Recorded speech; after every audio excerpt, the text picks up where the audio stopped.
So, I was very lucky to have an opportunity to attend the Lenovo X AMD event at the Venetian Hotel in Las Vegas during CES just a couple days ago, and I got to see the new Lenovo Legion devices.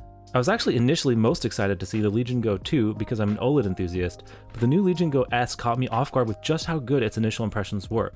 So let me talk about a few reasons why that is. First and foremost, the device just melts into your hands. I really feel they nailed the ergonomics here, as it fits snugly into my palms, has a good grip, and no hard corners. Unlike the original Legion Go and the Asus ROG Ally, which do have some kind of sharp edges that can get uncomfortable. The screen size and the device weight are a nice middle ground at 8 inches total, or 0.8 inches smaller than Legion Go 1, but still 0.6 inches larger than the Steam Deck. It's a nice amount of real estate and has a higher pixel density than the Steam Deck, making it appear nice and crisp. The screen will also include variable refresh rate like the ROG Ally for smoother gameplay at a variety of frame rates.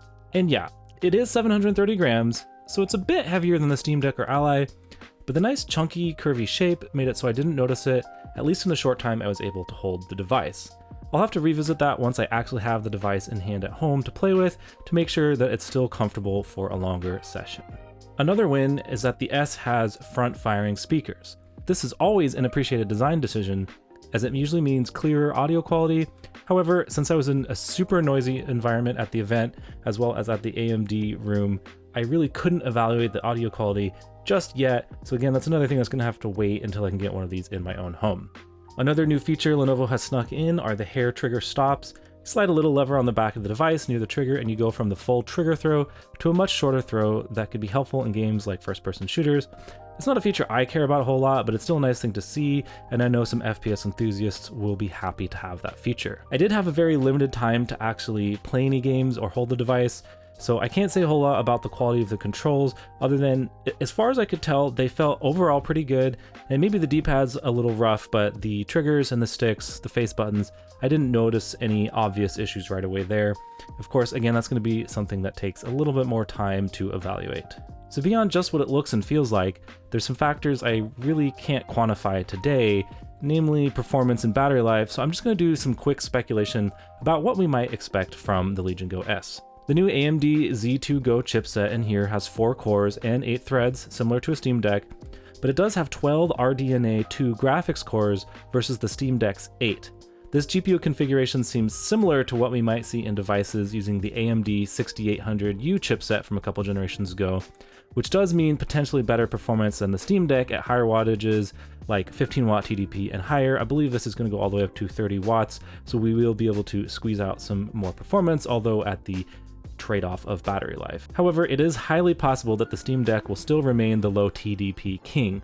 Valve's custom chipset in partnership with AMD in there really sips the wattage at lower performance profiles, so we might not see that on the Legion Go 2. Again, this is an unknown chip, so hard to say. With a 55 watt hour battery and an average 15 watt TDP, we're likely to see a 20 watt or so total system draw, meaning 2 or so hours of gameplay at that medium power setting. But of course, this all remains to be determined once we can actually test this device and see how this new chip stacks up. And of course, the secret weapon here is that there's going to be a native SteamOS version of the S, but unfortunately that one is not expected to launch until May, whereas the Windows version will be launching in February of this year. The Windows version is set to launch at $729 in the US, which feels a little steep when the Legion Go 1 and Ally exist for potentially cheaper and likely still more performance, although with less RAM. You do get 32 gigabytes for that price, but perhaps it'll be worth it over other Windows offerings for some with its 8-inch VRR screen and its enhanced comfort.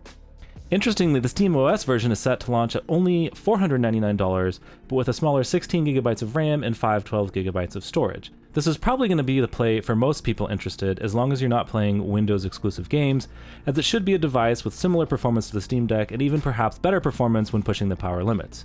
We'll have to wait until May to find out if my guess here is true or not. Let me know in the comments if this one is interesting to you or a pass. Are you waiting for the Legion Go 2 instead with its OLED 8.8-inch screen and new Z2 Extreme chipset? Are you happy with your existing Z1 Extreme, Legion Go 1, Ally, Ally X, or even your Steam Deck LCD or OLED? Thanks for tuning in today and subscribe for more handheld gaming content. Thanks so much and have a good one.